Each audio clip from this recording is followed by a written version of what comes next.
Do it! What's going on today, guys? I'm Invader, and I'm back with another video, and I've actually got some Halo Infinite gameplay for you guys. I have been looking forward to Halo Infinite dropping for months, especially after the shit show that is Battlefield 2042 and Call of Duty Vanguard to an extent, although I've actually been enjoying Vanguard. But apart from that, I've been looking forward to playing Halo, and 343 surprise dropped it like early on the Halo Combat Evolved like 20th anniversary, so everybody got to play it early before the game actually came out, and it's not even technically out, it's like in beta phase. But like regardless of that, Halo Infinite is one of the most fun and polished first-person shooters that I have played in, I don't know, like the past 5 to 10 years, it feels like.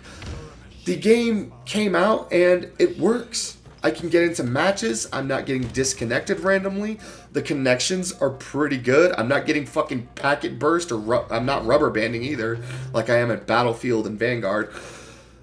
And my biggest complaint with Halo Infinite probably at the moment actually has nothing to do with the core gameplay of it.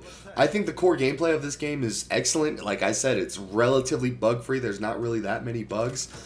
But my biggest complaint is not being able to put armor coating on all the different armor cores. My biggest issue is just customization and not having it like be, I don't know, I guess as fleshed out as I wanted it to be.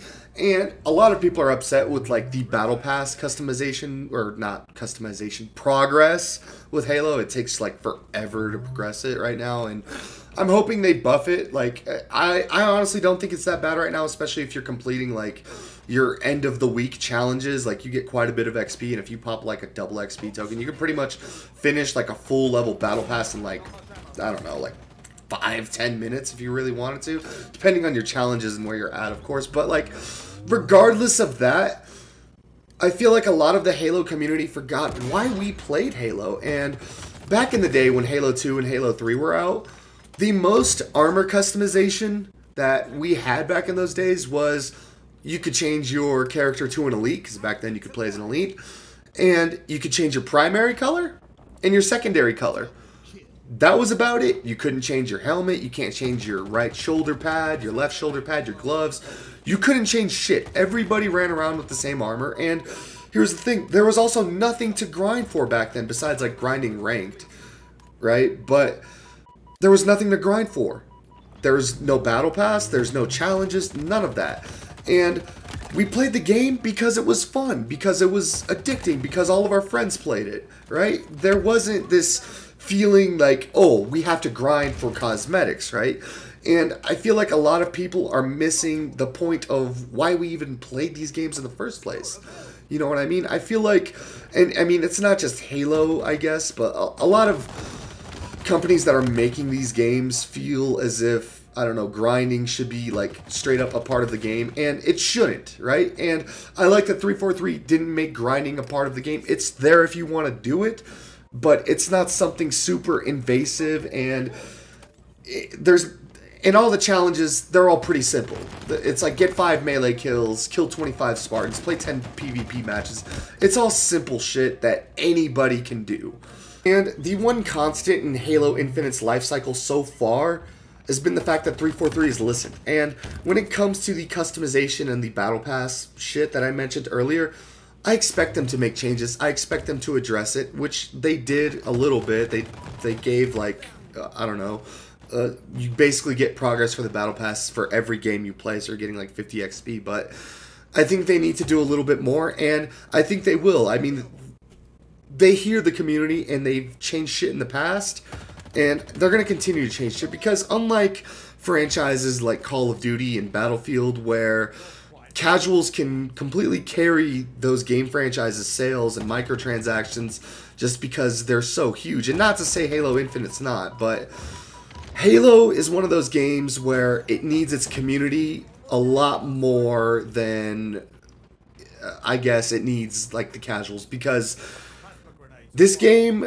although I think it is very popular right now, in 5 months it's going to change. I feel like a lot of the casuals are going to be leaving, I don't know, about a month after launch, and it's going to be a very different game, especially like when it comes to ranked. Ranked right now is kind of a joke. Like, it's filled with nothing but fucking billy goats and I don't know, people who can barely hold their controller, but in 5 months, I expect that to change. A lot of people that are going to be playing this game in 5 months are probably going to be really fucking good and have probably, I don't know, played Halo for what seems like, I don't know, most of their lives, I guess.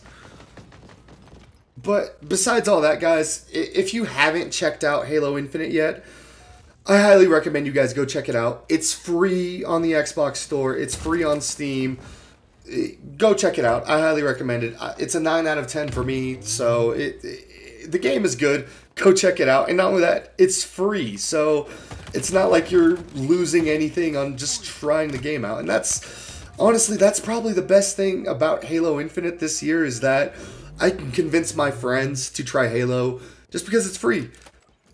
A lot of the times in the past, and maybe other people can relate to this, but trying to convince your friends to play another multiplayer game with you when that game costs $60 can be kind of a hard sell sometimes, and it being free this year is excellent, and I think it's one of the few like free arena shooters. It's becoming more of a trend, and I'm happy to see it, but like I said, microtransactions kind of an issue. Hopefully they tweak it, they change it. At least battle pass progressions. I don't really give a shit about like $20 bundles, but at least have something cool for us to grind for that we don't have to pay for. Like, holy shit, like Halo 3 we had Hayabusa armor or whatever, which was like a big fucking deal for our first couple months until everybody and their mom unlocked it, which of course is going to happen because the game had been out for some time. But I mean, regardless of what I'm saying, is I just want some more unique rewards for being good at the game, I guess. That's my big issue,